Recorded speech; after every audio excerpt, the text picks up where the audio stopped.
একাদশ অধ্যায়ে দুটি চিত্র খুবই গুরুত্বপূর্ণ। একটি হচ্ছে পুংগেমিটোফাইটের উৎপত্তি এবং অন্যটি হচ্ছে স্ট্রিগেমিটোফাইটের উৎপত্তি। এই দুইটা চিত্র না শিখে পরীক্ষায় একদম যাওয়া যাবে না। তো এই দুইটা চিত্রের মধ্যে আমি আজকে পুংগেমিটোফাইটের উৎপত্তির চিত্রটা কীভাবে সহজ আঁকতে হয় তা দেখাবো। পুংগেমিটোফাইটের চিত্র আঁকার জন্য আমাদেরকে 4টা বৃত্ত দিতে হবে, ছোট ছোট।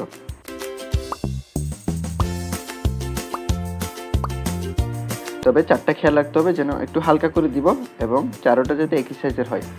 এরপর প্রথম বৃত্তে আমি কিছু ছোট ছোট কাটা দেব বাইরের দিকে।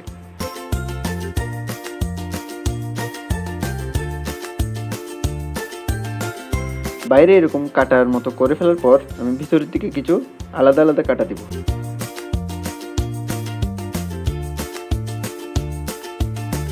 এটা দেওয়ার পর আমাদের প্রথম পার্ট শেষ। এরপর সেকেন্ড পার্টে কি করব, এই বৃত্তের বাইরের দিকে আবার এরকম কাটা দিব কিছু।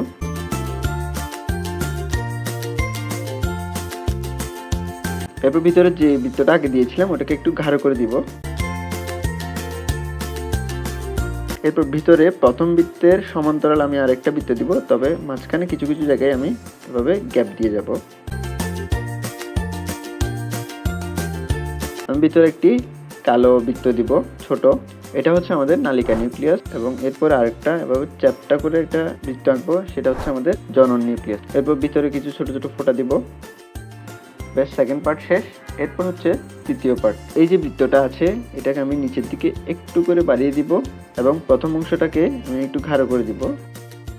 এরপর করব কি, এখান থেকে আমি এরকম কাটা দিয়ে যাব। এই যে কাটাগুলো দেওয়ার পর এখানে যে বৃত্তটা আঁকলাম সেটা আঁকবো এই জায়গায়।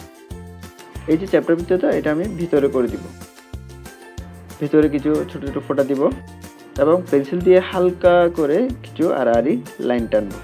এরপর এগুলোকে ক্রস করে দিব, তবে এটা যেন বেশি গাঢ় না হয়।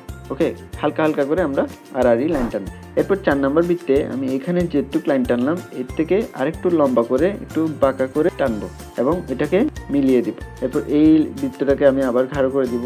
দেওয়ার পর এখানে এই কাটাগুলো এখানেও দিব।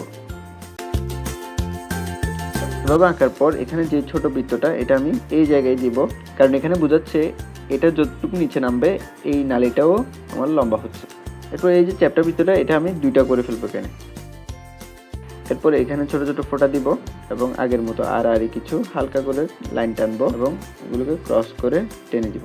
এবার এখানে যে পেন্সিলের হালকা লাইনটা দেখা যাচ্ছে সেটা আমি আবার দিয়ে মুছে দিব।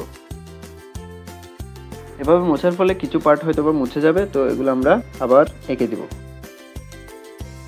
ব্যাস, আমাদের পুংগেমিটোফাইটের উৎপত্তির চিত্রটা আঁকা শেষ। এবার আমরা চিহ্নিত করব। আশা করি তোমরা বুঝতে পেরেছো। যদি কোনো কিছু বুঝতে সমস্যা হয় অবশ্যই কমেন্ট করে জানাবে। ধন্যবাদ ভিডিওটি দেখার জন্য।